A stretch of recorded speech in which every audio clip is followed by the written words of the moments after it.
Alors, tout d'abord, une question un peu de métaste, on va dire. Est-ce que la gauche moderne a répondu à ses objectifs fondateurs? Pour beaucoup de membres de la gauche moderne, comme moi, issus du Parti socialiste, pourquoi avons-nous rejoint et la majorité, d'une part, en suivant Jean-Marie Bockel, et pourquoi faire? Nous voulions peser sur les débats. Nous étions lassés, pour beaucoup d'entre nous, de la rigidité du Parti socialiste incapable d'évoluer, et nous étions convaincus que la France avait un besoin profond de se réformer. Et c'est ce qui, pendant, je dirais, la première année de ce quinquennat, nous a motivés et a fait se fonder notre parti.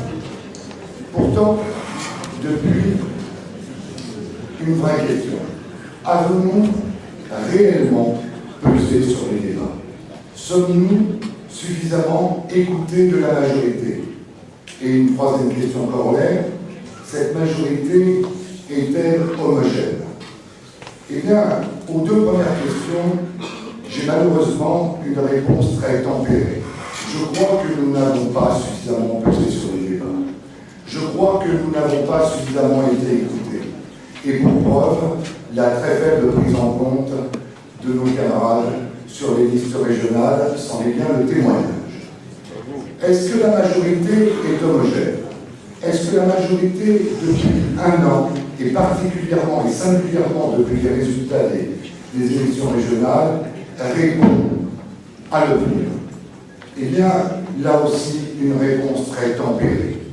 Je crois, et Marc Derré l'a dit très bien tout à l'heure, que la crise économique a créé un besoin très fort dans l'opinion d'équité, d'égalité et une volonté de sentir que l'effort doit être partagé.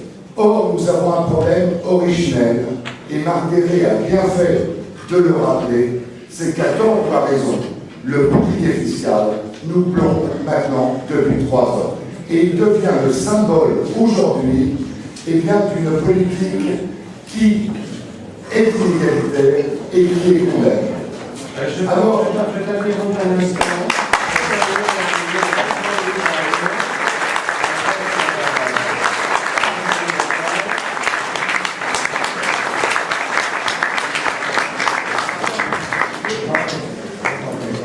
Je rends la parole à notre ami Jean-Pierre Resco. alors j'en étais à l'homogénéité ou non de la majorité. Et précisément, la venue de Jean-Louis Borloo m'arrange un petit peu. Je disais, est-ce que nous apportons les vraies réponses aujourd'hui? Et je crois que, malheureusement, et ça c'est mon opinion, on ne peut pas aujourd'hui tenir strictement un discours sécuritaire. Ça ne suffit pas, ça ne répond pas à cette volonté que j'ai décrivée à l'instant, ce besoin d'équité, ce besoin de justice. Ça me paraît très, très important. Et c'est pourquoi, aujourd'hui, il y a malheureusement une illisibilité de toutes les réformes entreprises. Nous avons le sentiment qu'après avoir eu cette volonté de réformer, un certain nombre de réformes qui ont été admises par l'opinion, je pense en particulier au Grenelle de l'environnement, ces réponses sont en train d'être détricotées aujourd'hui au profit précisément d'un discours qui devient strictement économique et strictement sécuritaire. Et je crois que là, il faut que nous réfléchissions, nous, gauche moderne, à 2 scénarios. Ces scénarios nous sont imposés par le fait que notre parti est très incarné en la personne de Jean-Marie Bockel. Jean-Marie Bockel, aujourd'hui,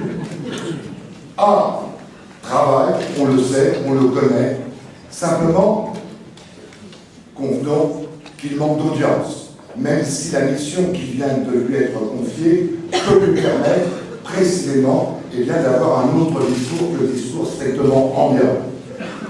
Ces scénaristes, c'est Jean-Marie Bockel au gouvernement et la gauche moderne relancée à travers précisément la mission qui lui est confiée et ce que nous espérons son rôle demain dans un futur gouvernement, mais il faut que nous pensions aussi, il ne faut pas l'exclure, à la gauche moderne, avec Jean-Marie Bockel n'étant plus au gouvernement.